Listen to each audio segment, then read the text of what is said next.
Mrs. Morboy here. I have a special guest, Mrs. Angela Blom, and today she is going to be speaking on our Learning Unit 8 topics regarding online channels in the marketing value chain. I am going to ask her a series of questions, and all of these relate specifically to industry. So it's real life practical examples, and it's also just so that you can see the relevance between what we are studying and what is happening in industry. So, Mrs. Blom, thank you so much for joining us.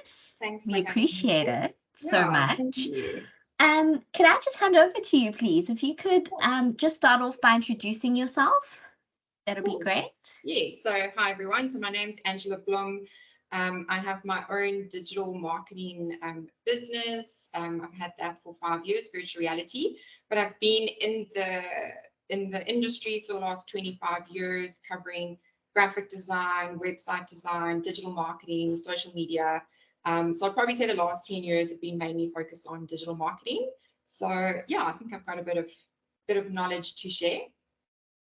Awesome. Thank you so much.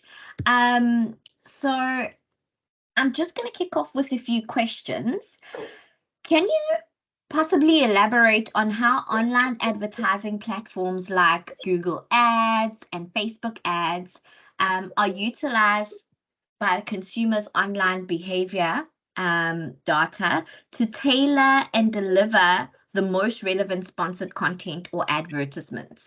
Yeah, sure. So if on Google and Facebook, so Google and Facebook have various algorithms that they've developed, which basically is used to deliver the correct adverts to consumers. And basically what they do is the algorithms basically generate a digital profile of the consumer. So what they do is they're basically analyzing consumer behavior online.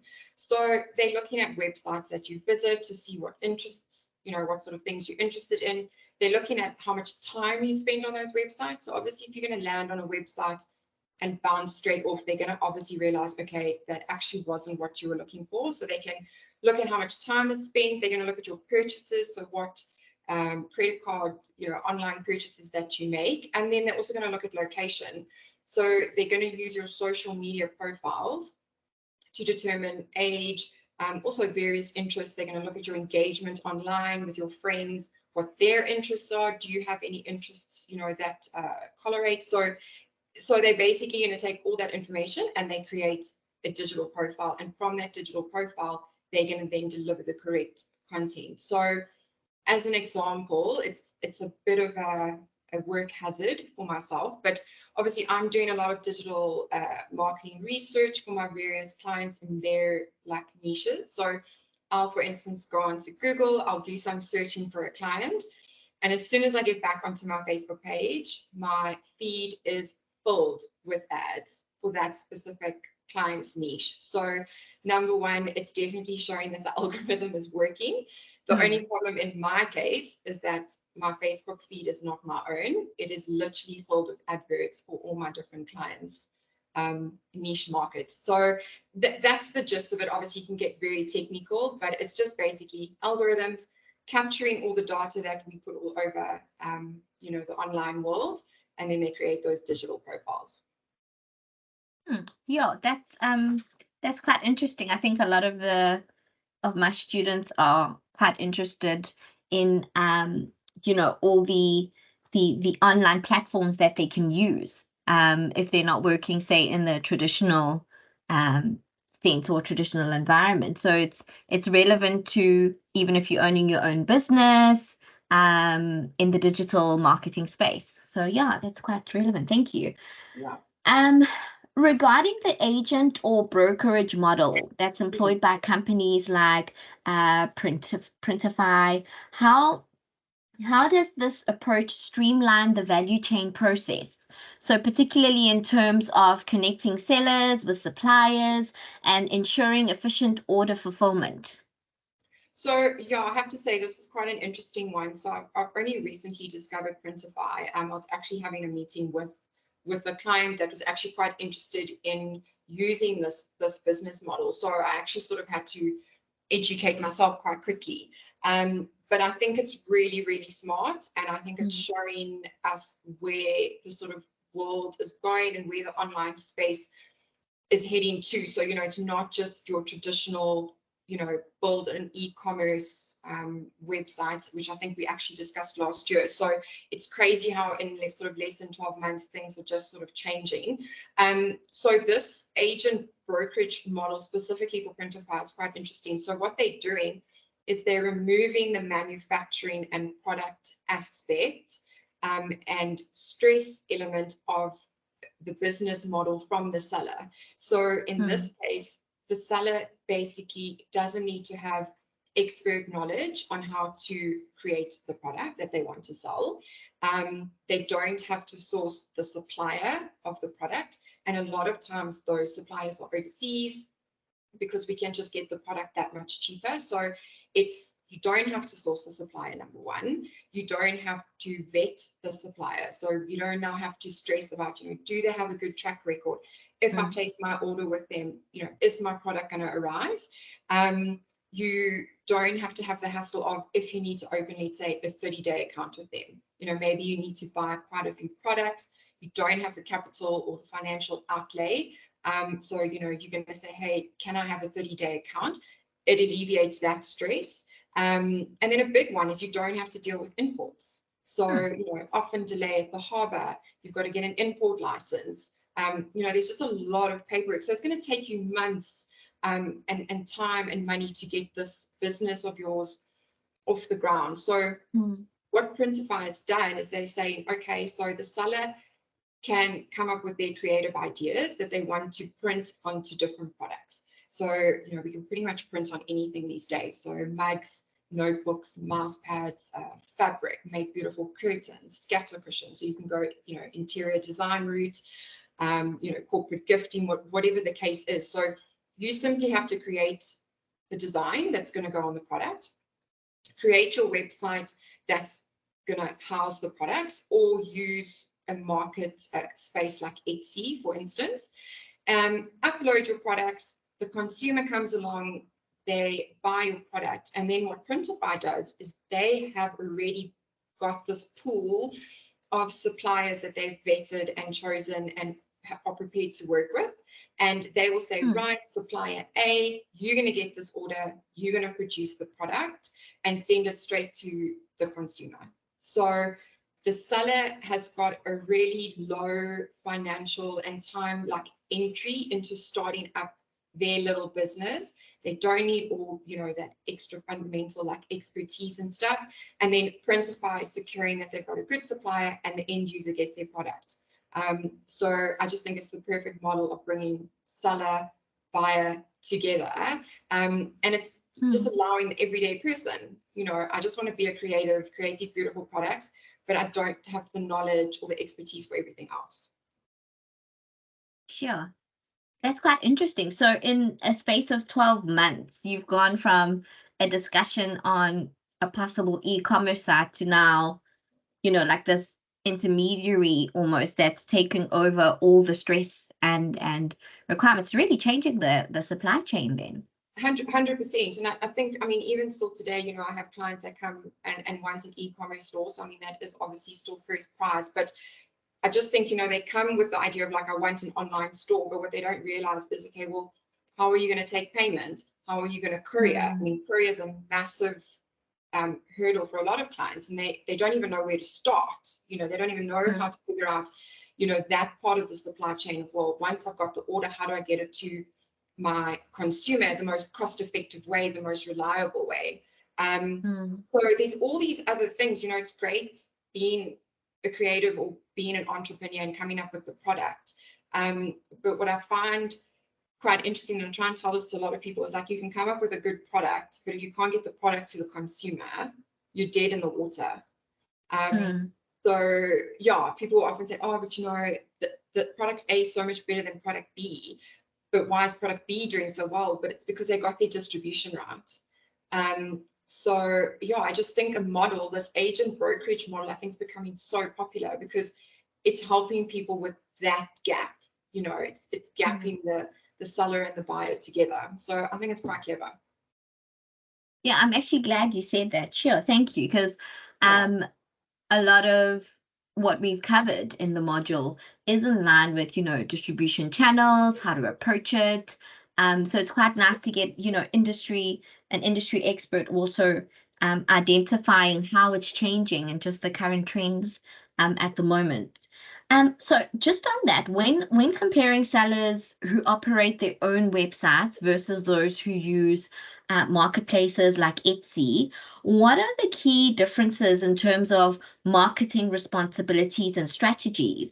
And also, how do these how do these distinctions impact their overall success in digital marketplaces? So yeah, so it's quite a tricky one. It comes down to personal preference, but there's definitely pros and cons for each. So if the business owner decided to go the route of their own website, so there is always going to be the initial outlay cost. So they could go for the route of like Shopify or Wix, which is sort of a smaller monthly fee, but long term it does end up costing you more. Versus, then you can get in a graphic designer who's going to be a little bit more expensive with an initial outlay to build your website. Once you've got the website, exactly that. So the responsibility of the marketing is going to fall on you. So you're ultimately building a bit of a brand and an actual business. You're going to have to create social media pages around that, create content to go on those social media pages. You're going to have time and a bit of knowledge to create a strategy of how are you going to get this product out to your consumer. And then it comes down to a cost of, can you achieve that organically, which means, that you do it for free. And in today's time, it's just nearly impossible, to be completely honest. It's just the market is saturated. To try and get anyone to see your content organically is very, very hard. Which means then you're going to have to resort to paid advertising, which we spoke about in the beginning, which is going to come at a cost. Then your other option, like an Etsy, which is the market space, the pros for that is, they've built the website, they've spent the money, they have a marketing budget, so they're going to be doing the marketing for you. And they have a pool, a concentrated pool of consumers that use them on the basis.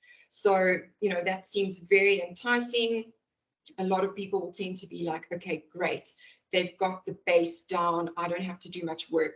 Your cons to that, is, it's going to be a commission. So every time you do make a sale, they are going to take a percentage.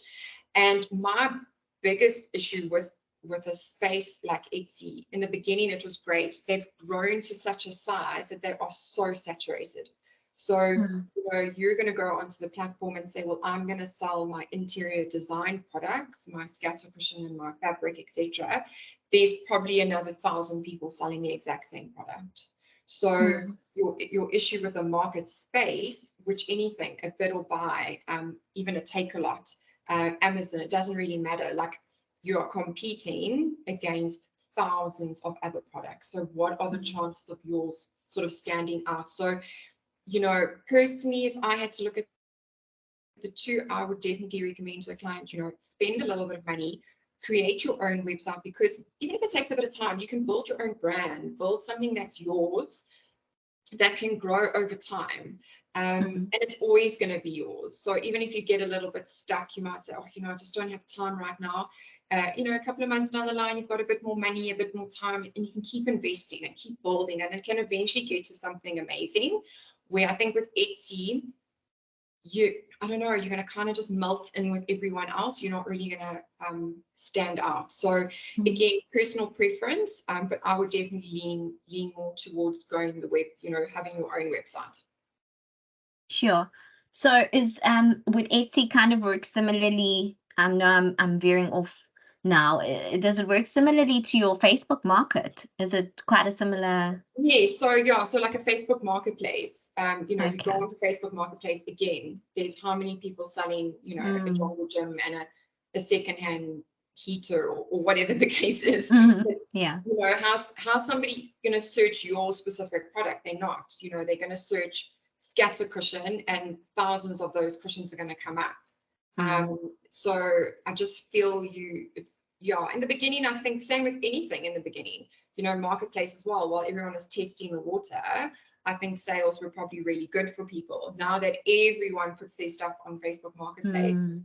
you know, you're now competing. So it's Saturated. again Yeah. supply versus demand. You know what I Yeah. mean? So I think the supply's gone up, but the demand maybe hasn't gone up as much for Mm. those market spaces. So I think it's becoming a lot more harder for people to sell. Sure. Perfect. Thank you. Oh, So in line with the emerging trends, um, service chains over, product chains. When it comes to personalization of strategies such as handwritten thank you notes and personalized packaging, how do these tactics contribute to enhancing the customer experience and building brand loyalty, especially in industries where micro businesses thrive? sure. Yeah, so I definitely think, especially in the micro business space, I think these smaller businesses are definitely focusing a lot of their attention on personal touches when it comes to their products. And again, I think it touches on what we just said. You know, markets are saturated. You know, I want to Mm. sell a scented candle. Google it. There are thousands of people making handmade candles. Um, you know, so I think again, markets are just getting so saturated, yet the demand is definitely is possibly not changing. So you have to differentiate yourself. So that definitely comes into those personal touches. And I think what we maybe forget, and Mm. I've definitely found over the last couple of months, it keeps coming to the forefront, is that people want to buy from people. So that's why you'll also find like Mm. focusing more on like personal brands. You know, they might have started their business off with, you know, a logo and a name, and slowly but surely that strategy changes and they start becoming the face of their business. It's the same as influencers. Why has the influence space grown? It's because people feel like they're buying from people. So I think, you know, the consumer buys something ultimately to give them a good feeling when they get the product. So when it comes beautifully packaged, it's got a beautiful handwritten note from the business owner saying, you know, thank you, like you've made a difference in my micro business. Yeah, it becomes personal. And I think the Mm. consumer now starts feeling that they're buying from a person. They're not just buying from a brand. It's the same if we go back to social media, which is obviously like our everyday lives. You know, if you go and write, send a brand an inbox, or if you comment on their photo and you say, oh my gosh, I love this product, we want a response. You know, we Mm. almost demand it in a way, like we want people to reply and say, well, thanks. You know, I'm so glad you love my product. Do you have any feedback? What do you think about it? So it's the same thing. Like we want to build that personal relationship. And it starts, I sort of want to say brand loyalty, but I don't actually almost think that's the right word. I think it's it makes us feel good that we're buying and we're supporting a person, you know, a Mm. person that has a family, a person that has kids. Like I think that's the route, you know, people are starting to go.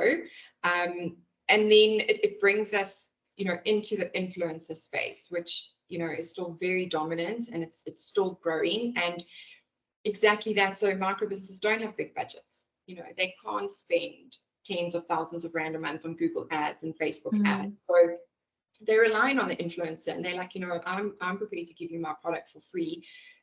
Just share it with your followers and tell them why you love it. So I think, you know, and it is all aesthetics and it has to look pretty. So, you know, when the influencers during the unboxing, you know, it has to have the pretty tissue paper and the perfect little written note. So, but that's what people are after. And I think the consumer then looks at the influencer and says, oh, you know, I want that experience. Like I also want to buy that Mm. product and open it and have it look pretty. And the more I thought about it, like I kind of thought of a good example is possibly you know, when we buy a car, I mean, in my lifetime, I bought a few cars, and I remember like the one time I bought a car and I arrived at the dealership, and there the car was on the lot, and they gave me the key and they said, off you go, you know, and I was like, was that it? You know, and then I recently bought a car, and it was, you know, I arrived, and you know, it was beautifully draped in the red satin cloth, and it had the gold bow.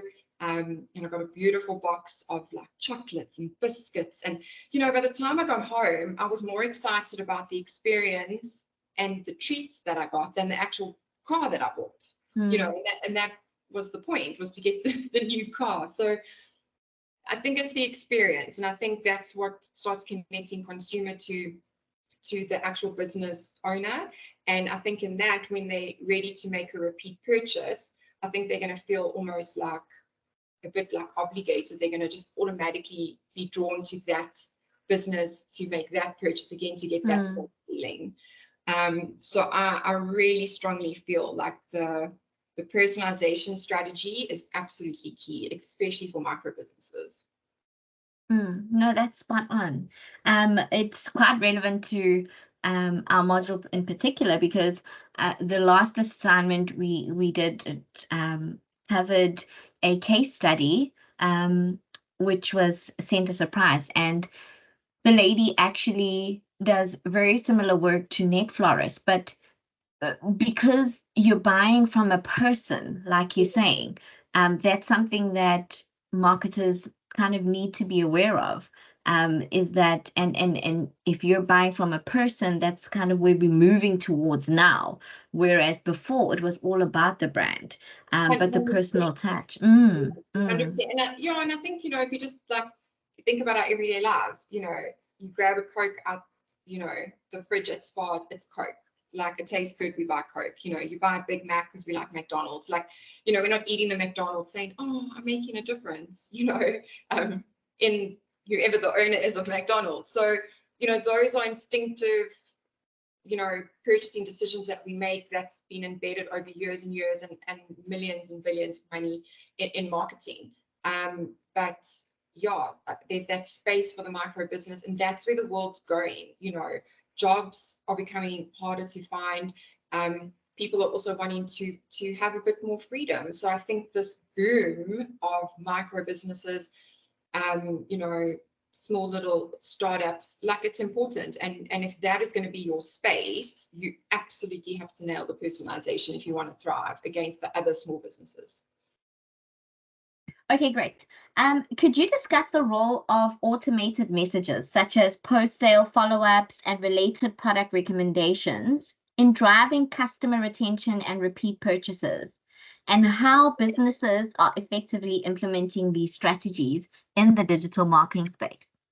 Sure. So, yeah, so I think in today's time we have to all embrace technology and AI, as it's, you know, it's developing at a rapid rate.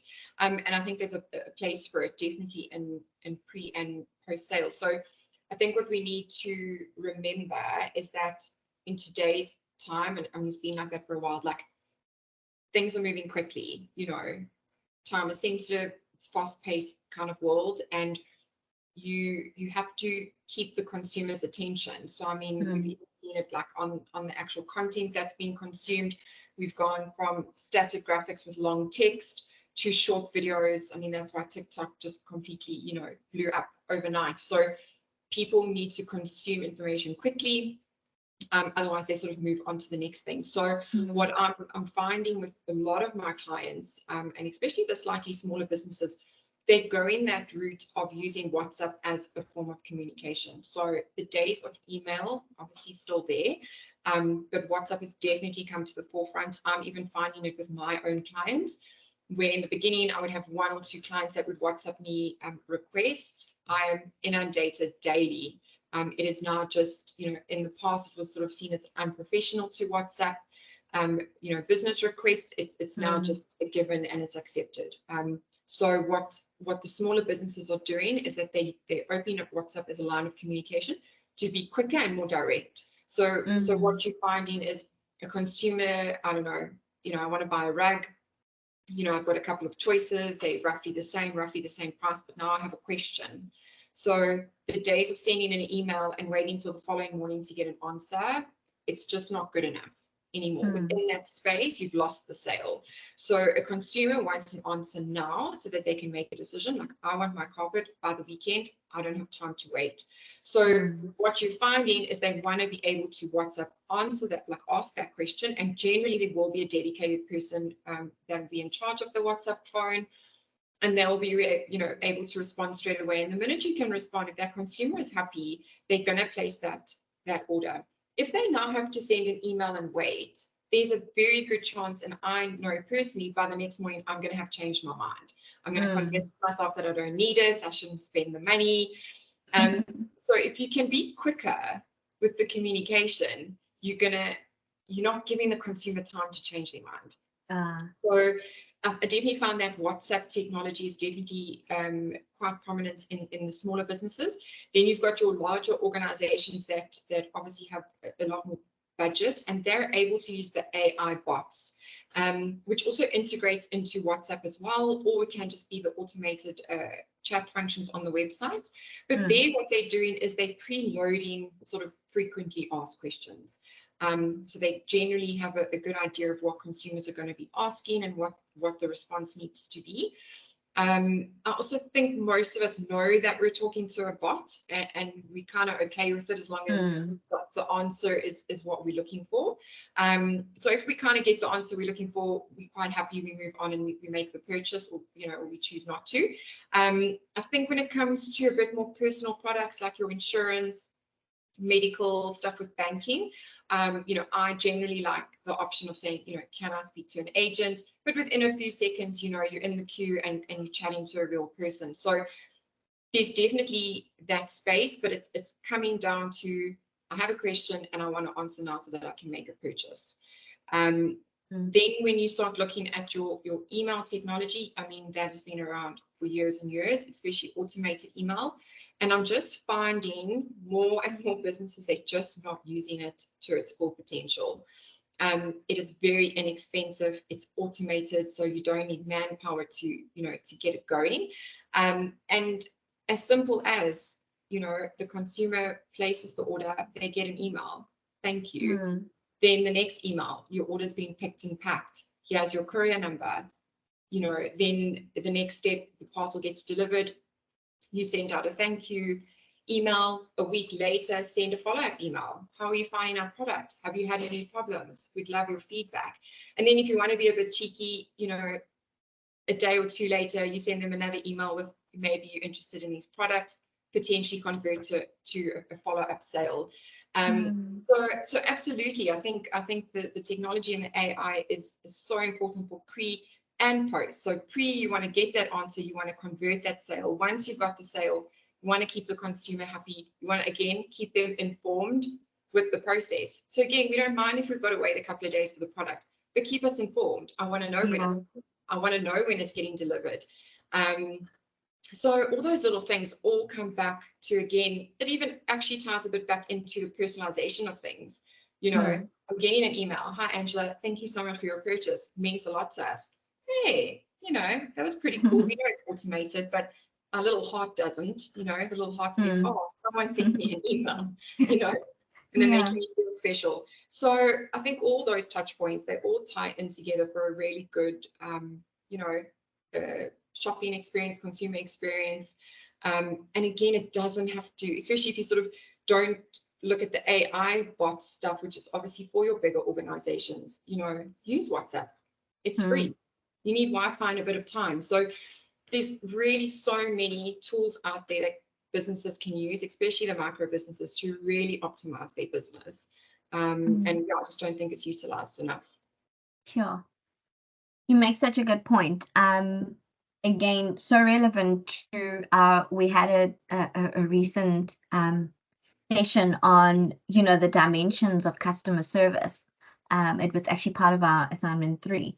And, it's reliability, tangibility, and you're basically just highlighting how impatient we are as human beings, but also how simple it is to kind of just meet that dimension of reliability. Make sure that you communicate with the customer. Tell them when the order's left. Where is it? Can I track the order? And so forth. Yeah, so there's a really relevant, especially in this day and age. I'm also realizing that I'm quite an impatient customer. No, 100%. I mean, I even found one time I placed an order online and they actually were, going to deliver it the next day. And instead of that being a positive, it almost was an inconvenience because I wasn't expecting it so soon and I wasn't informed that was coming so soon. So I wasn't available, so we're very demanding and we're very hard to please. But I just find if you communicate, you can pretty much navigate your way through most consumer experiences and the consumer happy at the end. Yeah, so true. Yeah. All right. So lastly, what sort of advice would you give to students aspiring, in this digital or to enter this digital marketing space, particularly in terms of, staying updated on emerging trends, the different technologies, and adapting their strategies to meet evolving customer preferences in the online marketplace? Yeah, so I thought a bit about this one, and I just think, if we really actually just keep it down to the crux of it, and actually just going back to pretty much what the sort of general theme is, I think you have to stay focused on technology, and it's changing all the time. If I just think, oh gosh, I don't even want to go back as far as 25 years when I, started working. If I just go back, actually had a meeting yesterday with someone, and it blew my mind that we both had sort of worked together very, very briefly when I started my own business 5 years ago. And we sort of didn't really have much to do with each other. And we sort of, the universe has brought us back together to have a discussion. And all I could take from it was that where my business started in 5 years and where she was in 5 years and where we are now, how we've both managed to evolve and adapt to the demands of the consumer. So, if I think my initial idea when I started my business was I was just going to be a graphic designer, like that's all I wanted to do. But the consumer or my customer decided what my business was actually going to be, because as the demand increased of, well, I need social media, I need a website, I need Google Ads, I either said no and my business wouldn't grow, or I had to adapt.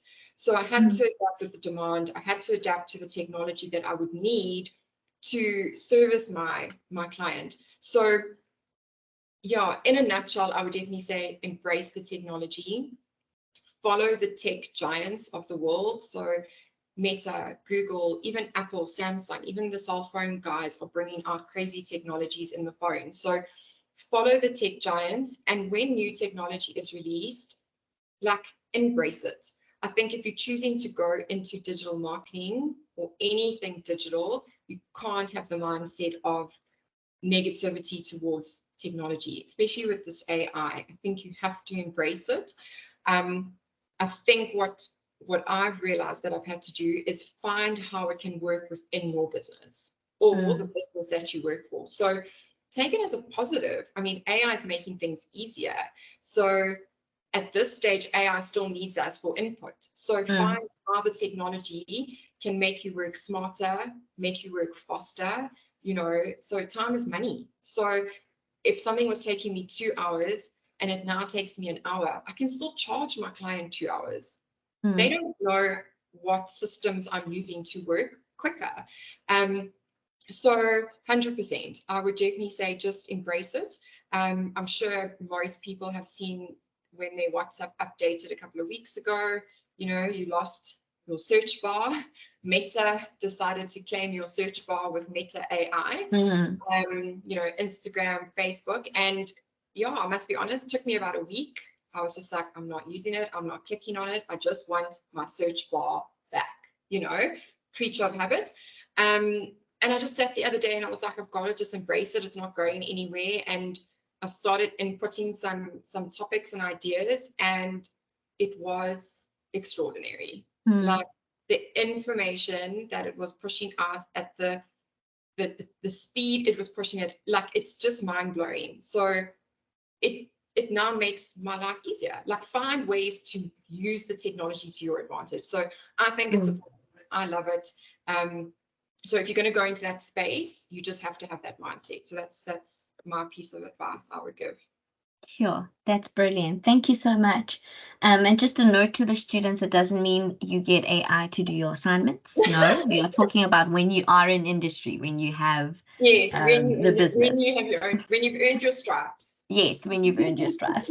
Thank you so much. We really do appreciate this, and you taking the time. It's so refreshing just to hear from someone who's in industry. I think it's quite important to understand the different trends and how the market is changing, and particularly in how you add value to the supply chain or within the marketing or the digital marketing space. So thank you so much. Yeah, it's a pleasure. Thank you for having me. Always love chatting to you guys. So yeah, thanks again. Thanks. Bye. Bye.